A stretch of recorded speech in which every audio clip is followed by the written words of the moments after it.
Que ato da providência Deus exerceu para com o homem no estado em que ele foi criado? Resposta: quando Deus criou o homem, fez com ele um pacto de vida, com a condição de perfeita obediência.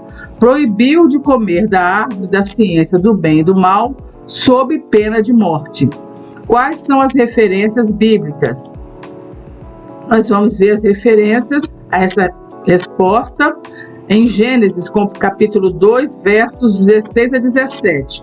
Compare Gênesis, capítulo 2, 16 a 17, com Romanos, capítulo 5, versos 12 a 14. Em Gênesis, nós vemos a queda do homem, o pecado do homem, e em Romanos, Paulo descreve a entrada do pecado no mundo. Veja também Romanos, capítulo 10, verso 5, Lucas, capítulo 19, versículos 25 a 28, e veja também os pactos feitos com Noé e Abraão, que estão descritos em Gênesis capítulo 9, Gênesis capítulo 12, 13 e 15. Algumas perguntas. O que é um pacto? Um pacto é um acordo e arranjo mútuo entre duas ou mais partes para dar ou fazer algo. O pacto de Deus com o homem é seu acordo de dar algo com a condição de que o homem fará algo de sua parte, ou poderá ser inteiramente gracioso, como foi o pacto que Deus fez com o homem em Gênesis capítulo 9. Quantos pactos Deus fez com o homem? Deus fez 2 pactos principais com o homem. O primeiro pacto foi o pacto das obras, e o segundo foi o pacto da graça.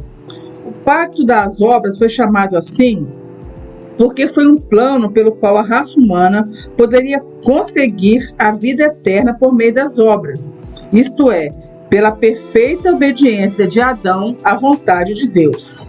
Por que Deus proibiu Adão e Eva de comerem do fruto da árvore? Ele proibiu porque era um teste de obediência à vontade de Deus. O fruto em si era bom, mas comer desse fruto contrariava o mandamento explícito de Deus. Qual era a promessa e a penalidade vinculadas ao pacto das obras?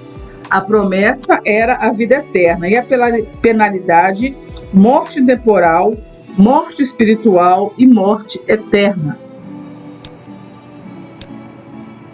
O que aprendemos dessa doutrina do pacto das obras?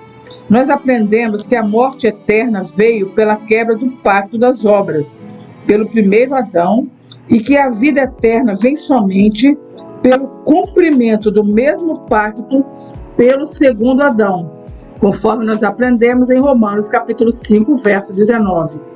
Adão foi nosso representante no pacto das obras. Jesus Cristo é nosso representante no pacto da graça. Vamos agora a uma reflexão, e o título da nossa reflexão é O Instrutor de Adão.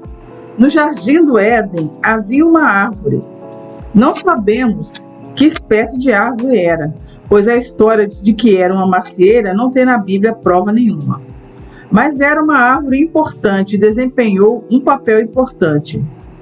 Adão estava em meio a muitos arranjos providenciais feitos para ele por Deus. Mas mesmo as coisas estando bem, mesmo tendo abundância e conforto, Deus impôs a Adão uma ordem positiva, que foi a seguinte: mas da árvore do conhecimento do bem e do mal não comerás, porque no dia em que dela comeres, certamente morrerás. Esse ato especial de providência foi o instrutor de Adão. Era para ensinar Adão certas coisas que ele devia saber. Era para ensinar-lhe domínio próprio. Era para ensinar-lhe que, embora ele fosse senhor das criaturas, ainda assim ele era súdito de Deus. Era para ensinar-lhe que devia obedecer a Deus sem questionamento. O teste do bem e do mal é simplesmente a obediência ou desobediência à vontade de Deus. Depois de colocar Adão no jardim e dar-lhe tudo, Deus reduziu o teste ao mais simples e mais fácil. O simples teste de uma violação pessoal da lei, um teste de obediência leal, simplesmente.